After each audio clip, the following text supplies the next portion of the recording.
David Fletcher ist ein Polizist mittleren Alters mit über 30 Dienstjahren in der kleinen Stadt Shipping Campden in England. Er ist berühmt für seine Hingabe, Nähe, Fröhlichkeit und Freundlichkeit gegenüber allen. In der Kleinstadt, in der er lebte, herrschte eine friedliche Atmosphäre, jeder liebte und respektierte ihn. Er hat eine ganz einfache Angewohnheit, jeden Tag fährt er mit seinem vertrauten Fahrrad durch die Stadt. Bei jedem Patrouillengang begrüßt er jeden, den er unterwegs trifft, freudig. David ist hier ein Symbol für Frieden und Ordnung. Niemand hätte je gedacht, dass einem guten Menschen wie ihm etwas Unglückliches passieren könnte. An diesem schicksalshaften Morgen radelte er wie üblich über den Hauptplatz der Stadt. Kinder winkten ihm zu, Ladenbesitzer riefen aus der Ferne liebevoll seinen Namen.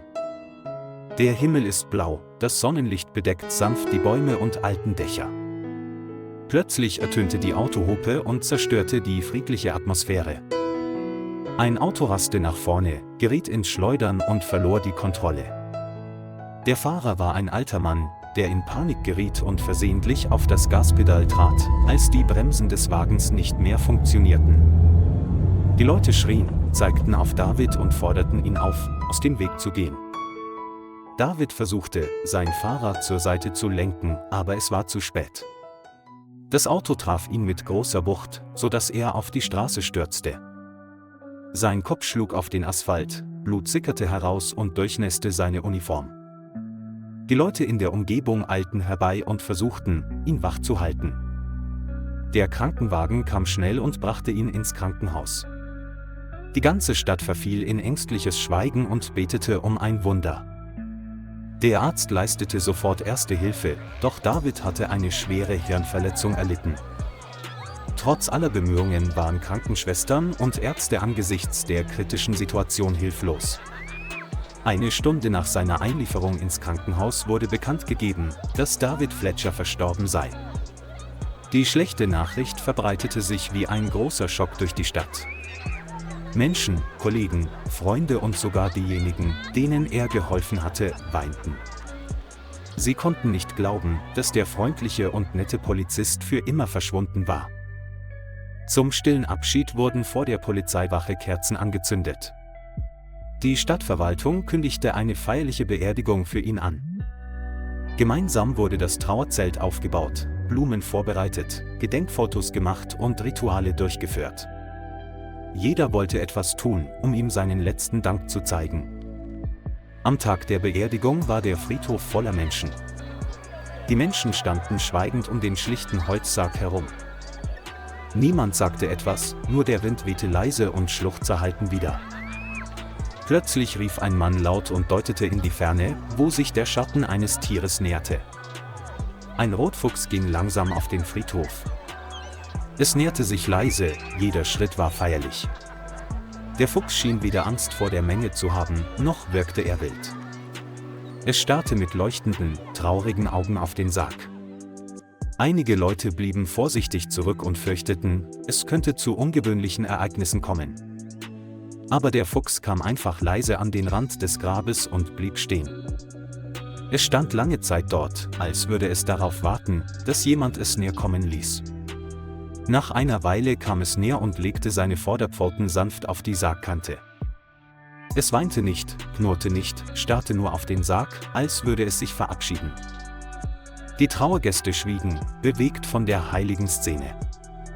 Ein Polizeikollege von David meldete sich zu Wort und sagte, er habe das Tier erkannt. Alle Augen richteten sich auf den Polizisten, als er zu erzählen begann. Vor ein paar Jahren war David auf Patrouille, als dieser Fuchs ihm den Weg versperrte. Es rannte hin und her und stieß kurze Schreie aus, als würde es um Hilfe bitten. David hielt das Auto an, holte eine Flasche Wasser heraus und sagte, was brauchst du? Nimmst du mich mit? Der Fuchs drehte sich um und rannte los, dann blieb er stehen und wartete, bis er ihm folgte. David verstand, dass etwas nicht stimmte und beschloss, dem zu folgen. Der Fuchs führte ihn in einen kleinen Wald hinter der Stadt. Dort hatte sich ein Fuchsjunges in einem dichten Netz verfangen, seine Hinterbeine waren fest eingeschnürt. David rief sofort die Tierrettung an, wusste aber, dass es gefährlich wäre, zu warten. Er holte ein Taschenmesser aus der Tasche und setzte sich neben den zitternden Fuchs. Vorsichtig schnitt er das Netz spiralförmig durch, um dem Fuchs keine weiteren Schmerzen zuzufügen. Der kleine Fuchs zischte leise, aber David flüsterte: „Schon okay, ich helfe dir." Nach fast 10 Minuten Geduld öffnete sich das Netz endlich. Das Fuchsjunge taumelte hinaus und drehte sich dann um ihn anzusehen. Seine Mutter kam von weitem angerannt, beschnupperte ihr Kind und drehte sich dann um David lange anzusehen. Dieser Blick war voller Dankbarkeit, voller wortlosem Verständnis zwischen den beiden Arten. Dann machten sich die Fuchsmutter und ihr Kind auf den Weg in den Wald und ließen David mit einem erleichterten Lächeln zurück. Von diesem Tag an kehrten sie oft zur Polizeistation zurück und legten Fische und Beeren vor die Tür.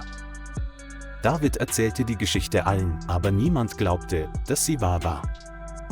Bis heute, als der Fuchs neben dem Sarg stand, glaubten es alle. Vielleicht war es Dankbarkeit, vielleicht war es Traurigkeit, aber David fehlte ihm auf jeden Fall. Alle senkten schweigend ihre Köpfe und machten dem Fuchs Platz, der neben dem Sarg stehen konnte. Niemand hatte mehr Angst, alle hatten Tränen in den Augen. Der Fuchs neigte seinen Kopf und legte zum Abschied sanft seine Schnauze auf den Sarg. Die Beerdigung verlief in Stille und Respekt. Jeder trat vor und legte eine weiße Blume neben den Sarg. Traurige Musik hallte durch die Szene am späten Nachmittag. Der Fuchs blieb stehen, als wäre er versteinert. Selbst als der Sarg hinabgelassen wurde, herrschte Stille. Als alle gegangen waren, näherte sich der Fuchs dem frisch gefüllten Grab. Es legte sich zusammengerollt mit halb geschlossenen Augen neben ihn. Am nächsten Tag fanden die Leute es immer noch dort. Einige Tage später kam es pünktlich zurück und lag neben Davids Grab. Sein Grab wurde „der Polizist der Güte und Liebe" genannt. Die Geschichte von David und dem Fuchs verbreitete sich im ganzen Land.